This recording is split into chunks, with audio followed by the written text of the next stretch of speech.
điện vào.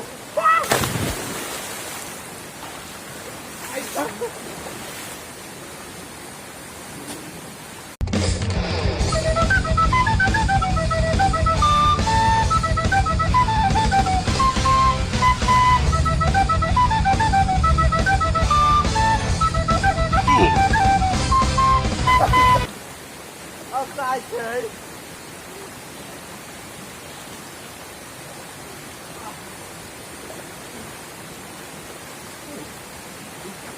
เขาวันหนึ่งฉันตื่นเช้ากำลังมีความสุขแบบ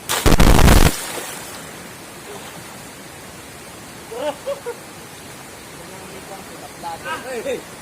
พยุงเกยตื้น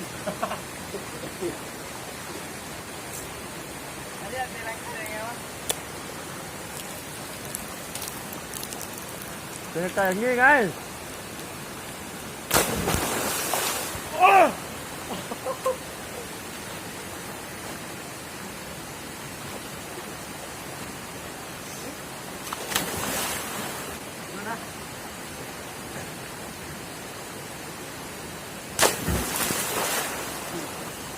เดี๋ยวดีว่ะ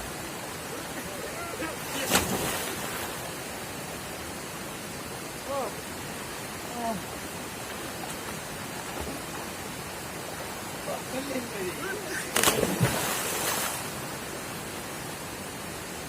เดินไม่ได้เลยว่ะไอ้หน่ะไม่เดินดีกว่าทำไงโดดงอตัวเจ็บเข่าโดดปุ๊บงอตัวปุ๊บเจ็บเข่าตัวทางนี้เดี๋ยวสุดแล้วเลยตัวโดดไปสุดเอาไหนยังไงรู้ไหมมันจะถึงอย่างนี้เลยก่อนสุดอย่างนี้แหละ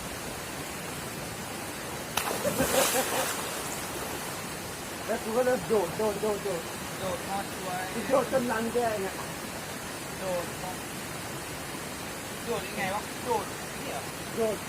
ดลงหน้าไปโดดไปข้างหน้ามีปาดเหรอไม่รู้มีปาด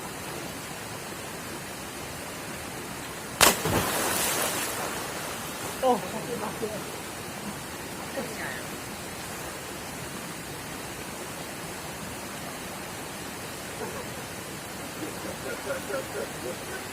ให้ผมเลยไม่หอยไอ้เหี้ยเราทำงานเพราะงานสูตรยึดอะไรเงี้ยกดแรงต้องถ่วงกับสิบ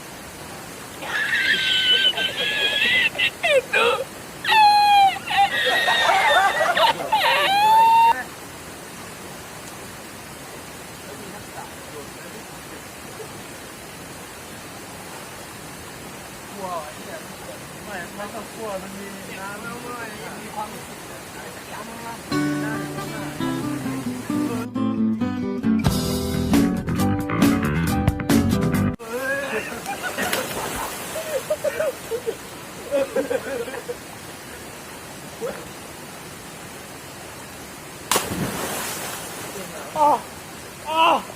ไอ้เหี้ยเหมือนไอ้นมตัวกาคิวตัวกาเกอร์ตัวละพันหรอตัวกาคิวตัวได้apa aku mau tua mesan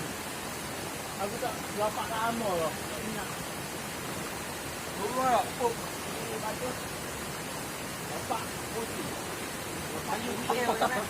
ayah kata aku dia kata aku dia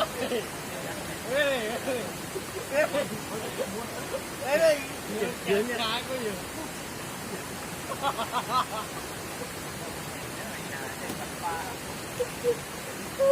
ไปสมอง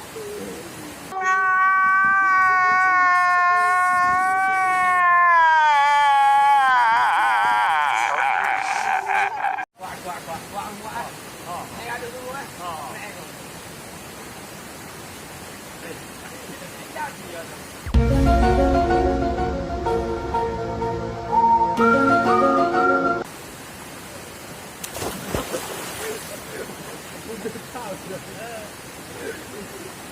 ใช้ไม่ได้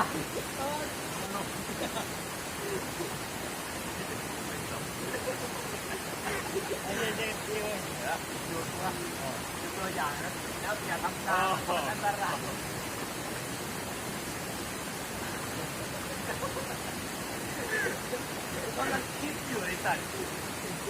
มึงม้วนหัวไปเผามึงอย่าเอียงดิมึงอย่าเอียงโดนตรงๆเฮ้ยมันโดดดิบไหนเนี่ยมันแบบว่ามันเอียง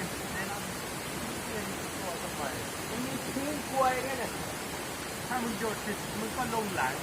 มันสัญชาตญาณเลยจ้ะแต่ถ้าโดดถูกก็ลงขาลงก้นมันสัญชาตญาณนี้ชาตญาณป้องกันตัว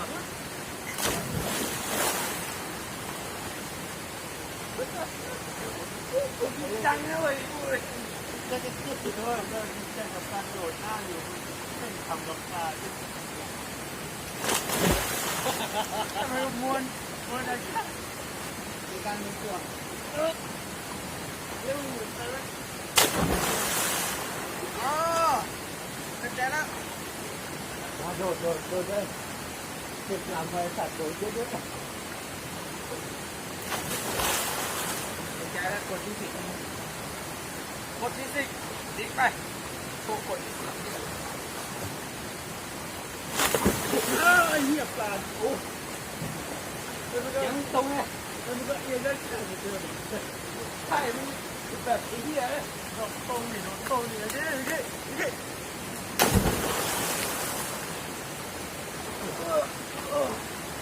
ว้ายนะสร้างความเข้าใจเด็กกดฟิสิกส์ของกู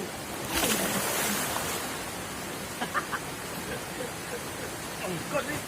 กระดูกเอียงหมดเลยมึงกระดูกมึงไม่เอียงพอไม่เอียงมึงเล่นท่านี้ทำจะเอียงอ่ะจะเอียงก็เล่นท่านี้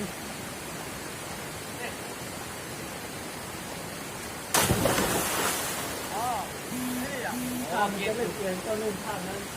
ก็มันต้องเจ็บตัวจะเจ็บเข่าเจ็บปุ๊บมึงประมาณนั้นแหละแต่ว่ามึงไม่โดดเมื่อกี้มึงลงเลยต้องโดดปุ๊บโดดปุ๊บงอเข่าเจ็บปุ๊บก็เวียงชาปัญญาอ่อน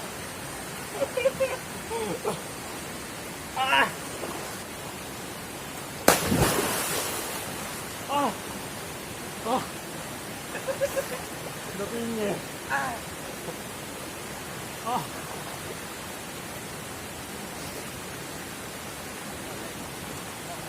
ใช้เอวนะใช้เอวนะใช้เอวด้วยเป็นหนึ่งแล้วก็เรียกลิ้นปัดเขาจะต้านหรอ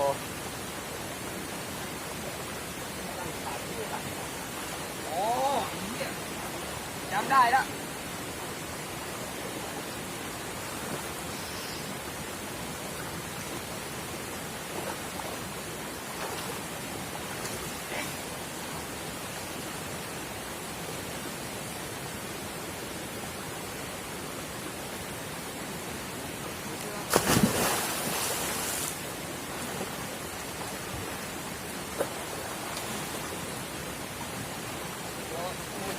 Actually, Miss Sprinkle.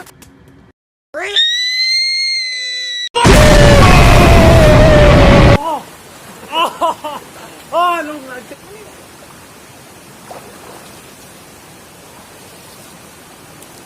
ระวังโทรศัพท์กูโดดไปข้างหน้าก็จะนั่งกับหลังมันโคตรยากเลยสัตว์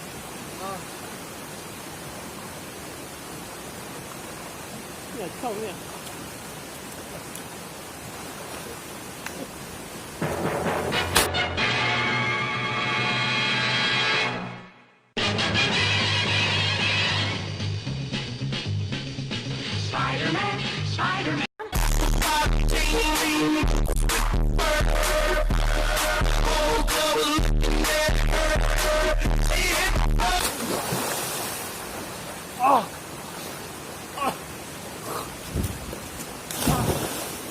เจ็บไม่เอาเลยสัตว์โอ้ยเหี้ยเนื้อไก่ครับเนื้อไ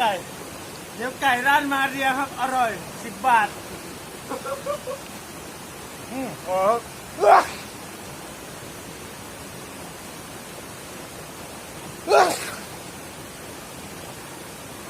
โอเคเคยกินข้าวไก่ในน้ำ This is make perfect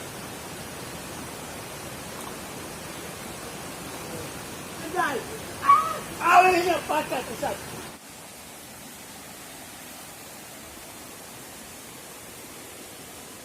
ปลาไม่งู เฮ้ย เฮ้ยเฮียได้แค่ตัวเดียวไอ้สัตว์ เฮ้ย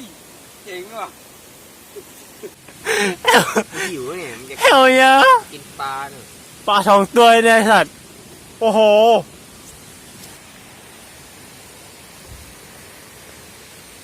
ตายวันนี้ครับผมกับผมแนะนำตัวผมวันนี้ได้ปลามา2 ตัวครับ ยังไงบ้างครับยังไงครับ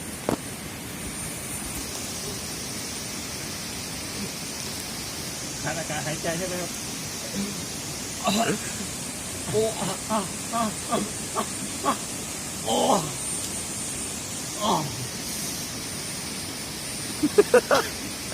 ลมควันแม่งเลยตายแล้วลมควัน อร่อย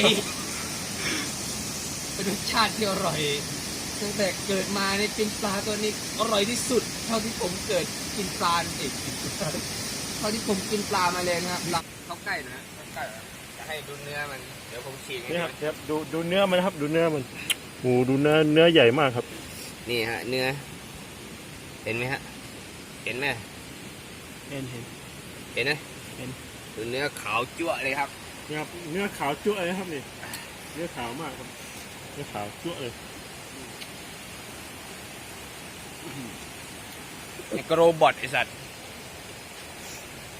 อร่อยมาก ต้องมาชิมให้ได้ครับ เราให้ตากล้องเราชิมครับ ครับเอ้ย ตากล้องเราชิมเชิญเลยครับคุณผู้ครับเชิญเลย ปลาจากนรก